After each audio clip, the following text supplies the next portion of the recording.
Hi everyone, it's Dr. Bell, and we are looking at the section on basics of child growth and development. So there are some things that you need to know as a teacher of young children. And the most important body of knowledge you can have is child growth and development. Unfortunately, when we talk about workshops and getting training and things like that, a lot of times teachers won't take classes in child development because they feel like they already know it, but their practices speak otherwise. You can only teach children well when you know them well, and the only way to get to know them well is to understand their development. Usually you gain a lot of insight through observation and recording. Um, so it is very important that you understand the patterns of child development, and child development does operate in a pattern.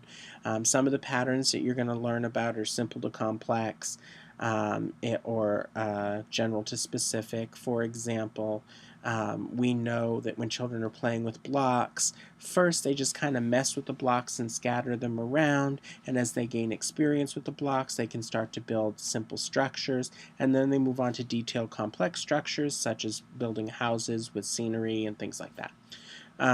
We also have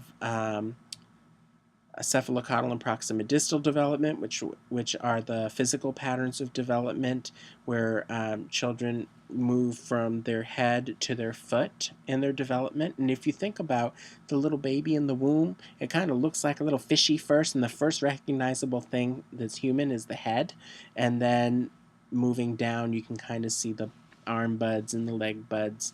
And that brings us to proxima distal development, where starts from the midline and moves to the extremities. So first you see little arm buds, and then you see little fingers, and then you see the details. And then the organs inside develop before the outside extremities. So those are some of the patterns that child development follows. Another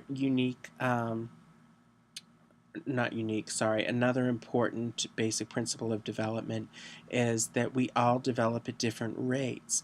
That's really important because we do have to keep an eye on how long children are taking to develop, but the sequence or the pattern of the development is more important than the age. For example, typically, and we use the word typical rather than normal, but typically young children around the age of 2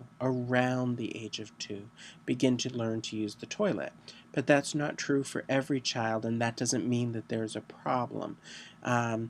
In addition to child development being happening at different rates, there's still a universalness, or it applies to everybody no matter who they are, where they come from. So one of the ways it's universal and the same for everybody is that we each have our own rate of reaching milestones.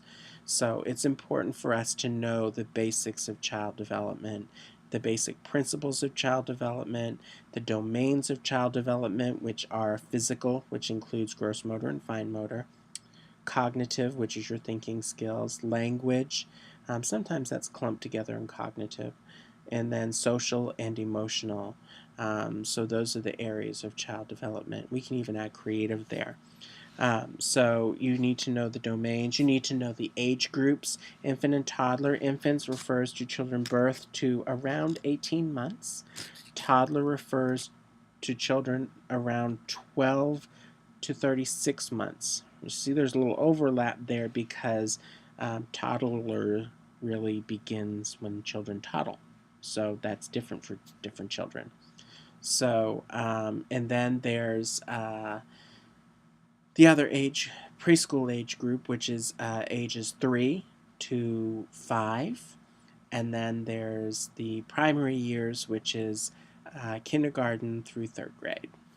Early childhood is birth through age 8, regardless of what the state of Georgia says about early childhood teacher preparation. Early childhood really does stop at age 8, and then middle childhood begins. So you need to know that as a teacher. of young children. And you need to understand that there are things called milestones, and milestones are markers that we have that show us how far we've come. So there's certain behaviors that happen at certain ages that we look for to see where our progress are. We have things called red flags, and a red flag is when a child of a certain age hasn't reached a milestone, and children typically reach it prior to this age. So, for example, a milestone would be at age 2, children learn to use the toilet. That's a milestone.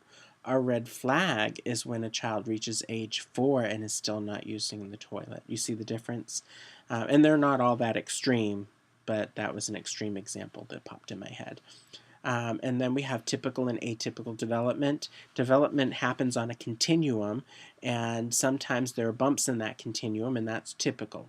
It's not abnormal. For example, it's very typical for 2-year-olds to be resistant and to tell their parents no.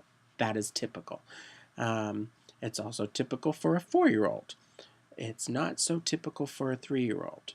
So it doesn't mean that there's something wrong, but it's not something that's common or usual for that age, so it's atypical. Enjoy the module. I hope you get a lot out of it, and I hope that you enjoy doing the activities that have been planned.